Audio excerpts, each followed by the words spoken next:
Hey, Dr. Dolly, longtime follower, and thank you for all that you do. I just had a question about the recent situation that happened with Vanguard and the target date retirement funds. Apparently, they lowered the minimum requirement from 100 million down to 5 million in their institutional share class of this target date retirement fund. This eventually triggered a bunch of capital gains distributions unknowingly to a lot of retail investors in this same fund in their taxable brokerage account. My question is, what would make Vanguard not do something like this in, say, just a regular total US stock market fund? Could they lower their minimum requirements for the institutional share of a total US market fund, causing the same type of capital gains distribution for their retail fund?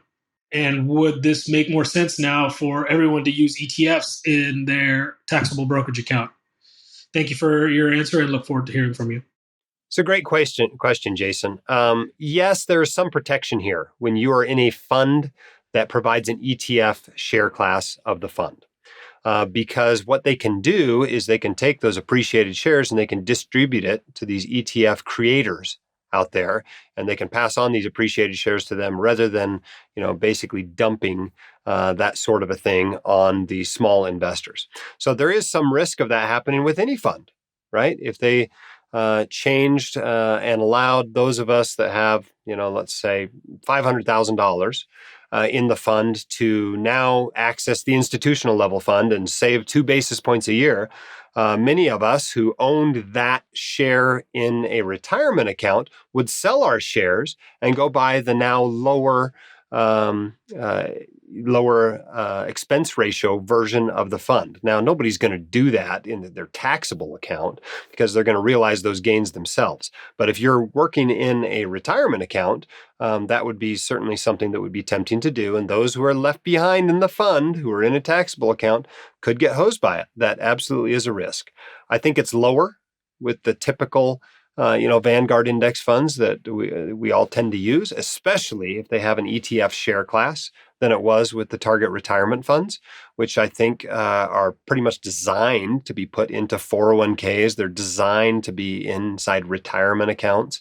So I think the risk there was a lot higher. And that's why people have been saying, don't own these things in a taxable account for many, many years.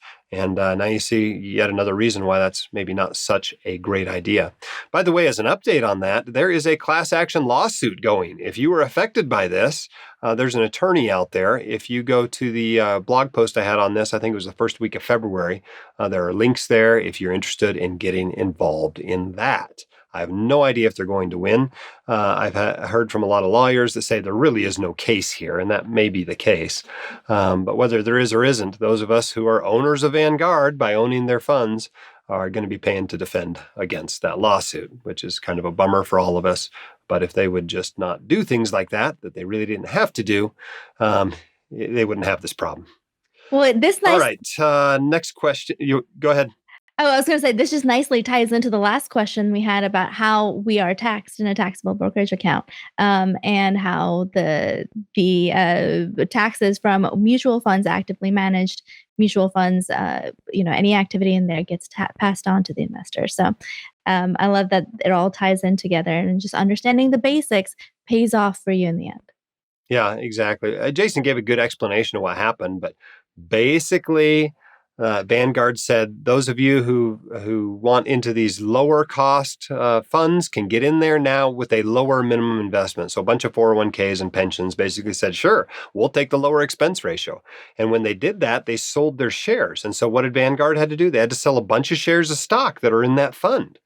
And so what happens with the capital gains from those shares? They got to be passed on to the remaining investors. So the remaining investors, which in this case turned out to be the small investors, were left holding the bag, which was a dirty trick, I thought, from Vanguard.